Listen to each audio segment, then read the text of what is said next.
अस्सलामुअलैकुम viewers, I am Mohammad Ahmed and अब हम डिस्कस करने जा रहे हैं चैप्टर नंबर 4 इंटीग्रेशन।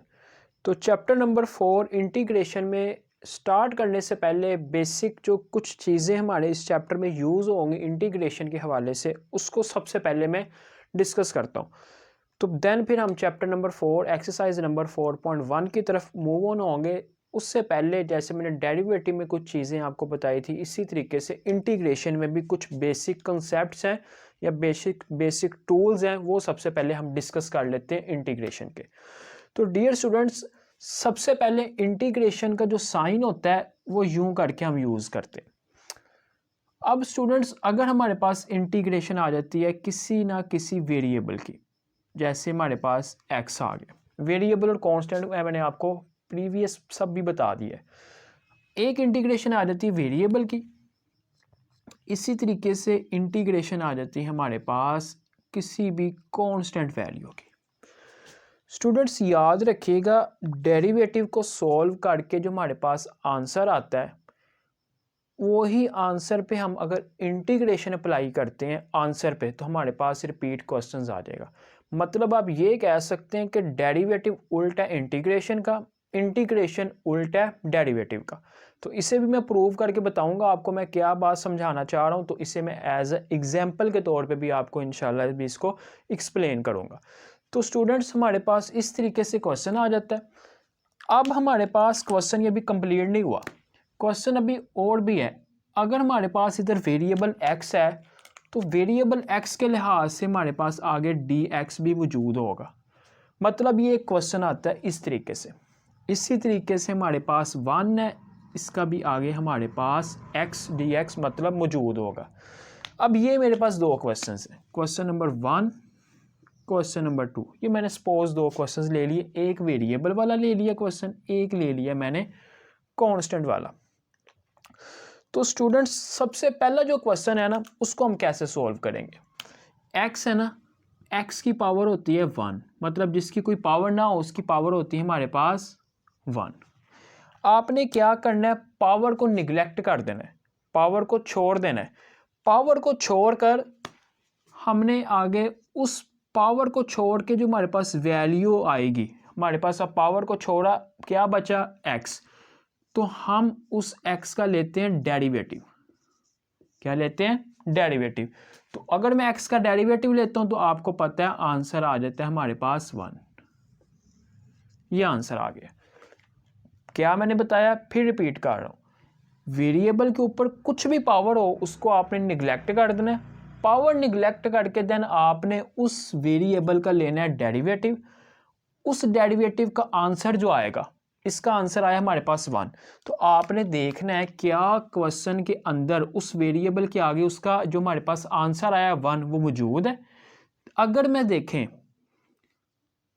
अगर आप देखें इधर मैं 1 ऐड कर दूं अपने से, कोई फर्क तो नहीं आएगा क्वेश्चन में, 1 इसके साथ मल्टीप्लाई होगा, दोबारा वही चीज बन जाएगी। तो इधर मैं सपोज 1 में इधर लिख देता हूं। इस समझाना मैं क्या चाह रहा हूं कि हमारे पास जो वेरिएबल का आंसर आया डेरिवेटिव लेके, वो अगर हमारे पास आगे मौजूद हो तो हम उसको कैसे सॉल्व करते हैं, उसको हम यूं सॉल्व करेंगे। एक क्वेश्चन मैं चलो नीचे लिख देता हूं, उसको हम सॉल्व करते हैं। एक्स है कि पावर कितनी है 1, तो 1 में ऐड कर देते हैं 1, मतलब उसकी पावर में एक ऐड कर देना, वही चीज़ डिवाइड में लिख देनी। जो पावर होगी वही चीज़ हमने नीचे डिवाइड में भी लिख देंगे, प्लस सी लगा देते हैं। अब हम ये सी क्यों यूज़ करते हैं, ये सी का क्या मतलब है, ये भी मैं आपको आगे जाके इस बता देता हूँ, समझा देता हूँ। तो हमारे पास अब इसका आंसर क्या आ गया, एक्स की 2, 1 + 1 2 डिवाइडेड बाई आ गया 2। तो अगर मैं इसे और सिंप्लीफाई करके लिखूँ, 1/2 सेपरेट लिख रहा हूँ, एक्स का स्केयर प्लस सी, इधर भी सी आएगा। ये हमारे पास आ गया आंसर।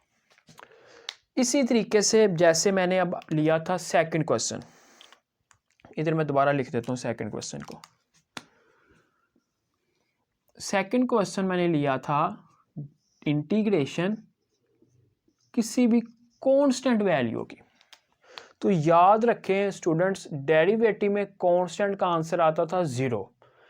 इसी तरीके से इंटीग्रेशन में जो कांस्टेंट का आंसर आना है उसके वेरिएबल के लिहाज से आपने लिख देना है। मतलब कि कांस्टेंट का आंसर आपने लिख देना है x प्लस सी। मतलब कोई भी कांस्टेंट है, 1 है, 2 है, 3 है, a b c सभी का कांस्टेंट का आंसर x 7 प्लस सी। मैंने अभी बताया सी हम क्यों लगाते हैं, मैं आपको बता देता हूँ।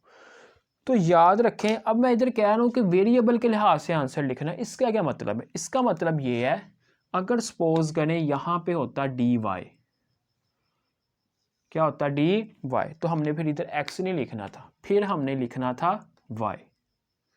ये चीज़ समझाना चाह रहा हूँ कि डेरिवेटिव में किसी भी कांस्टेंट का आंसर आता था 0। इंटीग्रेशन में जो आंसर आएगा आपके पास किसी भी कांस्टेंट का, वो वेरिएबल के लिहाज से लिख दिया जाएगा। मतलब किसी भी कांस्टेंट के, ज़्यादातर हम x के लिहाज से बात करते हो, तो सिंपल वे में आपने ये याद रख लेना कि किसी भी कांस्टेंट की जो इंटीग्रेशन हम यूज़ करेंगे वो आ जाएगी आपके पास x। ठीक है, तो मैं इसको x के लिहाज से सोल्व कर देता हूँ। इधर आ जाएगा आपके पास x। अब स्टूडेंट्स चलता हूं मैं, व्हाट इज c प्लस सी हम क्यों ऐड करते हैं, ये मैं आपको अब थोड़ा सा समझा देता हूं।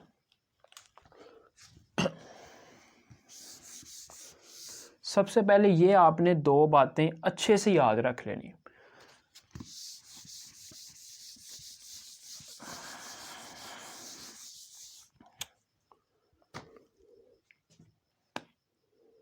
सपोज करें हमारे पास कोई भी डेरिवेटिव है, क्वेश्चन है डेरिवेटिव का 2x प्लस 3। ये मैंने एक क्वेश्चन लिया है, अपने से सपोज कर लिया 2x प्लस 3। इस पे हमने डेरिवेटिव अप्लाई करना है। तो क्या करते हैं डेरिवेटिव में, सबसे पहले मैं 2x पे डेरिवेटिव अप्लाई करूंगा, प्लस डेरिवेटिव अप्लाई करूंगा 3 पे। ठीक हो गया। 2 कांस्टेंट है, बाहर लिख देते होते थे, x पे डेरिवेटिव अप्लाई करेंगे, प्लस कांस्टेंट का डेरिवेटिव 0, तो 2 वैसे ही x का x के लिहाज से डेरिवेटिव 1 प्लस 0, तो आंसर आ गया हमारे पास 2। ये आ गया आंसर। डियर स्टूडेंट्स, मैंने अभी आपको बताया कि डेरिवेटिव का उल्ट हमारे पास इंटीग्रेशन होती है। अब जो हमारे पास जो आंसर आया है, आंसर आया हमारे पास 2। अब मैं चाहता हूं कि भाई मैंने इस पे इंटीग्रेशन अप्लाई करनी है, इस पे इंटीग्रेशन अप्लाई कर दें। जब इंटीग्रेशन आप अप्लाई करेंगे तो क्या होगा, देखें 2 है, 2 बाहर आ जाएगा, कांस्टेंट है, 1 अंदर dx। तो मैंने आपको बताया कोई भी कांस्टेंट आ जाए उसका डेरिवेटिव, और सॉरी उसकी इंटीग्रेशन क्या होती है हमारे पास, x, 2x प्लस c। ये हमारे पास आंसर आ गया। स्टूडेंट्स, मैंने अभी आपको बताया है कि जो हमारे पास डेरिवेटिव का जो आंसर आया है, जो हमारे पास आंसर आया था 2, तो इसका अगर हम इंटीग्रेशन लें तो हमारे पास क्वेश्चन आना चाहिए था ये वाला, लेकिन हमारे पास आंसर आ रहा है 2x प्लस 3, तो आंसर आया ही नहीं हमारे पास। तो इसी वजह से हम यहाँ पे c ऐड करते हैं कि हमें कांस्टेंट नहीं पता होता कि कौन सा आना है, तो इसी वजह से हम c यहाँ पे लिख देते हैं। तो c का इधर क्या मतलब है कि 2xc हमारे पास क्या है इधर 3, इसी वजह से हम यहाँ पे c अप्लाई कर देते हैं। तो ये वैसे इन चीज़ों का आपके मतलब जहाँ तक मैं समझता हूँ कि आपको इधर यूज़ तो नहीं है वैसे, लेकिन आपके माइंड में क्वेश्चन आ सकता है। कंसेप्चुअल लिहाज से मैंने ये समझाने की कुछ कोशिश की है। अच्छा स्टूडेंट्स, मैं एक और क्वेश्चन करवा रहा हूँ आपको मज़ीद चीज़ को क्लियर करने के लिए। हमारे पास एक क्वेश्चन है, इंटीग्रेशन 2x प्लस 1, चलिए 2x स्क्वायर प्लस 1 इसका होल का स्क्वायर dx। इस तरीके से क्वेश्चन आ जाए इंटीग्रेशन में। अभी मैंने आपको बताया सबसे पहले आपने क्या काम करना है, जो भी पावर होगी उसको आपने निगलेक्ट कर देना है। पावर निगलेक्ट करके आपने देखना है उसका डेरिवेटिव। उसका क्या करना है, आपने डेरिवेटिव देखना है। चलिए इधर मैं एक्स स्क्वायर भी ख़त्म कर देता हूँ, ईजी कर देता हूँ थोड़ा सा। पावर को निगलेक्ट करके आपने देखना है इस चीज़ का, पावर निगलेक्ट की ये चीज़ है आपके पास, मैंने आपको बताया है पावर निगलेक्ट करके आपने उस चीज़ का लेना है डेरिवेटिव। तो पावर निगलेक्ट की आपने, पावर निगलेक्ट करके चीज़ बच गई 2x + 1, इसका लें अब डेरिवेटिव। तो 2x + 1 का डेरिवेटिव क्या आएगा, सबसे पहले इस पर डेरिवेटिव अप्लाई करें, 2 कांस्टेंट बाहर आएगा, x पे डेरिवेटिव अप्लाई करेंगे प्लस 1 पे डेरिवेटिव अप्लाई करें आप, 2x का डेरिवेटिव 1, इसका डेरिवेटिव 0, तो आंसर आ गया 2। मतलब क्या था कि जब पावर को किया निगलेक्ट और इस चीज़ का लिया डेरिवेटिव तो हमारे पास आंसर आ गया 2। अब स्टूडेंट्स याद रखें, इंटीग्रेशन पे पावर रूल तब अप्लाई होगा जब हमारे पास उस जो हमारे पास फंक्शन है, ये जो हमारे पास वैल्यू है, उसका डेरिवेटिव का आंसर आगे मौजूद हो। आंसर डेरिवेटिव का क्या आ गया 2, लेकिन हमारे पास यहाँ पे 2 मौजूद नहीं है, तो हम यहाँ पे पावर रूल अप्लाई नहीं कर सकते। ये बात अच्छे से याद रख लेनी है आपने। सबसे पहले काम आपने क्या करना है, फंक्शन की पावर को निगलेक्ट करके लेना उस चीज़ का डेरिवेटिव। उस डेरिवेटिव का जो आंसर आएगा वो आपने देखना है क्या वो क्वेश्चन में आगे मौजूद है कि नहीं है।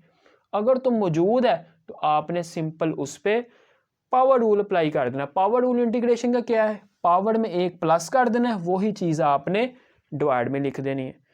तो इसमें हमारे पास आगे 2 मौजूद नहीं है। अगर सपोज कर लें हमारे पास क्वेश्चन में आगे 2 मौजूद होता, मिसाल के तौर पे इस तरीके से क्वेश्चन आ जाता, अब हमारे पास इस वैल्यू का आंसर डेरिवेटिव 2 आया, वो आगे मौजूद है। अब हम पावर रूल इस पे अप्लाई करेंगे। पावर अब रूल क्या है हमारे पास, 2x + 1, पावर क्या है 2, इसमें +1 कर देंगे, वही पावर उठाएंगे डिवाइड में लिख देंगे, 2 + 1 प्लस आ जाएगा c। ये वाला जो 2 है ना, अक्सर स्टूडेंट्स कंफ्यूज हो जाते हैं, ये 2 कहाँ गया, ये इसी ही क्वेश्चन में सॉल्व हो गया। ठीक है, तो ये बात आपने लाजमी याद रखनी है। 4.1 जो है ना आपकी, उसमें तो ये क्वेश्चन नहीं है इस तरह का, लेकिन 4.2 में है।